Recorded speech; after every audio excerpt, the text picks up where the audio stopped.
here's a guy who gave back to his community. That's what I keep thinking about.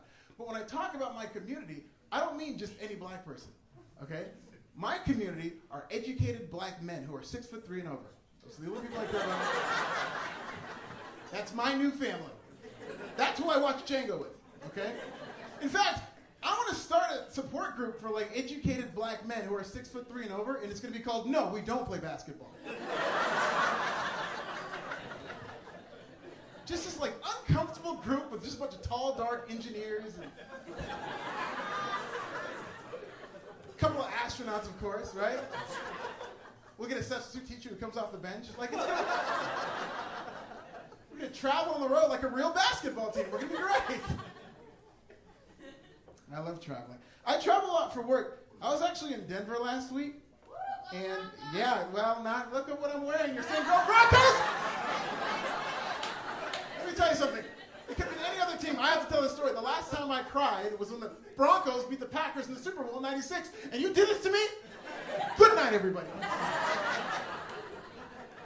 But I was in Denver. You have a very nice city. It's great. A lot of weed. It's a great city.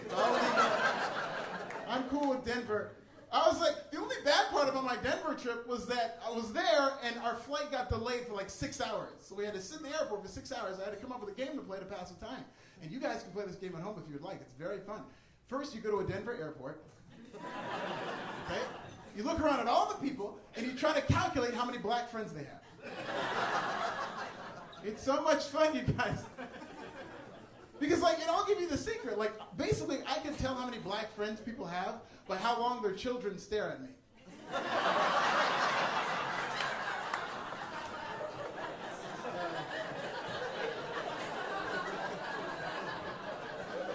I mean, really simple equation, but kind of depressing, right? Like, because here's the thing, you can't get mad at the children. Like, children are going to stare at you no matter who you are. That's how they learn the world. So, like, if a kid is staring at me for 10 seconds, I really honestly don't have a problem with that. I think it's adorable. But if this goes on for 60 seconds, well, I think we can all agree. That's 0 black friends for that family, right? Like, if the kid is staring at me for 60 seconds, he's trying to figure out whether I'm a person or a giant Hershey's bar. I might have ate that guy's cousin.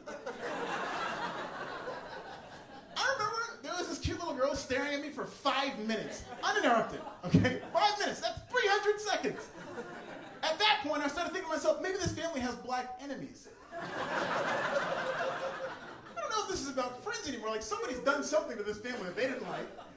They've now raised their kid to not like it, so she's staring at me, and it's not because she's confused. She's thinking to herself, oh my God, that guy looks like Daryl. I don't know what he's doing in Denver, but he looks like Daryl. By now, I don't know if you guys can tell by my accent, but I come from a pretty good upbringing.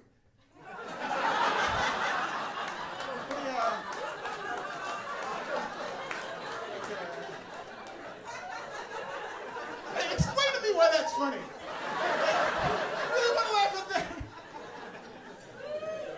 2-parent household, everybody. Just cul-de-sac. I'm going to rub it in.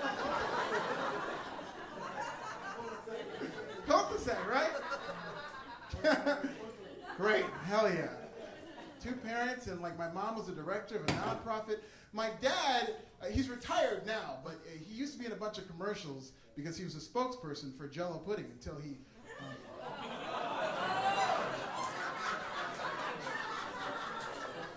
ran into some legal trouble. Yeah. No, my dad's not really, you know. But I did grow up in the suburbs, and like, if you're black and you grow up around anything that's remotely nice, people accuse you of trying to be white. You know, as if white people have the monopoly on playing Monopoly. Like, I like that game just as much, thank you very much. I used to get really pissed off when people would tell me that I sound white, and I still do. It's not a very nice thing to say. You guys seem great, but like, it's not a very nice thing to say. Because like, every time somebody, I can't get too mad, because every time somebody tells me that I sound white, my credit score goes up like 100 points. It's the greatest thing ever. Greatest thing ever. I'm up to like 720 now, okay? That means if one more person calls me Carlton, I can buy a house. And if it happens 2 more times, I can live right here in Pasadena with all you guys. It's the greatest thing ever.